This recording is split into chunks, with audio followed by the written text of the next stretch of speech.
Welcome back to Echoes of Ihsan, everybody. We are back with another deep dive, you know, and this time, this one is particularly fascinating. Oh, absolutely. We're going to be looking at Jahannam, Yes. specifically from the Muwatta Imam Malik, book 57. A classic. Yeah, I think Hellfire, it's one of those concepts that, like, It's universal. it is, Yeah. yeah, and it's across religions and across cultures. Like, everybody has this idea. This morbid fascination. Right. So I think it'll be really interesting to take a look and see what this specific text has to say. I think so too. So should we just jump right in? Let's do it. Okay, cool. So the first hadith that we're looking at here, it's narrated by Abu Huraira. Mm-hmm. And it compares the fire that we know here on earth, like the fire that we make, Right. to the fire of Jahannam. Mm-hmm. And it says that the fire we kindle is just 1/70th Wow. of the fire of Jahannam. Yeah, it puts things in perspective. I know. Just like let Uh-huh. that sink in for a second. Like Yeah. that means even the biggest fire that we can think of, like a forest fire or a volcano, Right. Like all Yeah. of that is just like a tiny little, a fraction. yeah, a fraction of what Jahannam is. It's really a striking image. It is. And I think that's on purpose. Right. I think this comparison, it serves a few purposes. Yeah. It really underscores the sheer intensity of hellfire, and it's meant to instill a sense of awe, even fear Right. in the hearts of believers. But also, it really highlights the just vast power differential Oh, yeah. between us, humanity, and the divine. Right. If the strongest fire that we can create Yeah. is just a flicker compared to Jahannam, that speaks volumes about the power behind it. It really does. And it makes you think about the scale of things, you know? Absolutely. And, it's interesting. In the Hadith, the companions react in a very human way. Oh, yeah. How do they react? They say, this fire is certainly enough, Right. And I think anybody would say that. Who wouldn't? It's a very understandable Oh, reaction, emphasizing the fact that fire is this powerful force. And so to then hear the prophet's response is even more powerful? yes, because he confirms their observation. Right? Yes, he does. But then he adds that the fire of Jahannam is 69 times greater. Wow. So do you think, and I know some people kind of get caught up on the numbers here, Right. do you think that's meant to be like a literal mathematical equation? That's a great question. Or is it more symbolic? It's a great question, and it's one that scholars have debated for centuries. Right.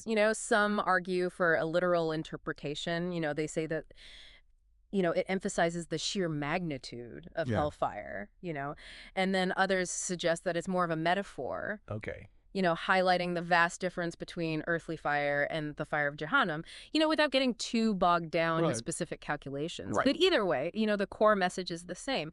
The fire of Jahannam Yeah. is on a completely different scale than anything that we experience in this world.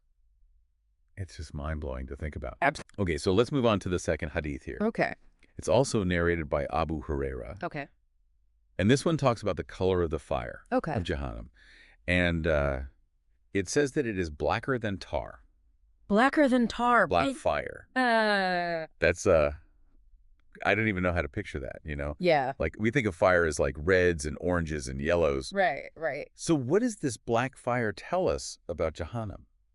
It's a really fascinating choice of imagery, It is. and it adds this whole other layer of depth to our understanding. Mhm. You're right. We instinctively connect fire with brightness, with light, Yeah. warmth even. Right. So to describe Jahannam's fire as blacker than tar is Yeah. really interesting because it inverts that. Yes. It evokes a sense of chilling darkness, Right. the complete absence of light, maybe even the extinguishing of hope. It's interesting, too, because black, it's often associated with the unknown, with void, Okay. even with evil in some cultures. Right. So applying that to fire, Right. It's like extra terrifying. it really is. It's not just the heat, it's like the darkness. Exactly. Mm.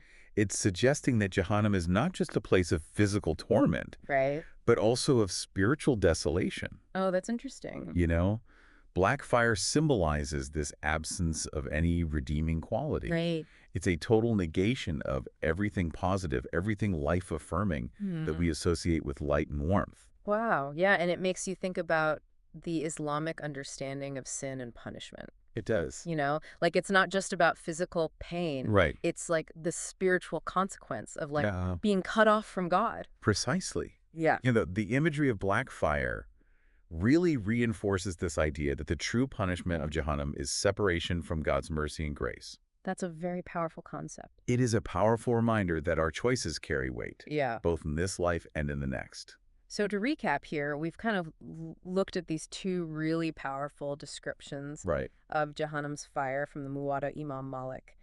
The first one highlighting the intensity, Yes. like the immense power of it, Right. way beyond anything we know here. Unfathomable. Yeah. And then this second one introducing this idea of black fire, Right. which signifies just like this absence. The void. Yeah, the void of light, of hope, of God. And those descriptions really leave us with a lot to think about. They do. You know, they invite us to reflect on the choices that we make Yeah. and how they may lead us closer to or further from the light.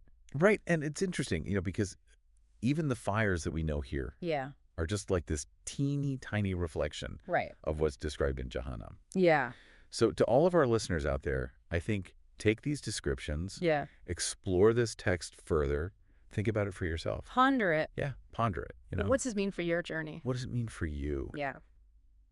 And yeah, that's it for this deep dive. Until next time. Until next time, see you guys. See ya.